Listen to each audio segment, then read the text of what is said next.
Hi friends, ನಾವಿವತ್ತು ಶ್ರೀ ರಾಮತೀರ್ಥ ಹೊನ್ನಾವರದಲ್ಲಿದ್ದೀವಿ.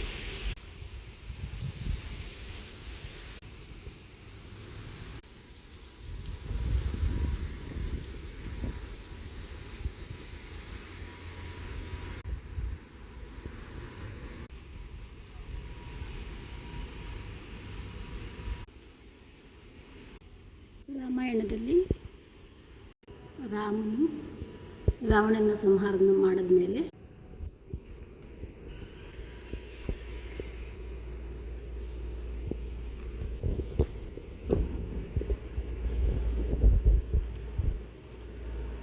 ನೋಡಿ, ರಾಮನ ದರ್ಶನ ಇದು ಮಾಡಿ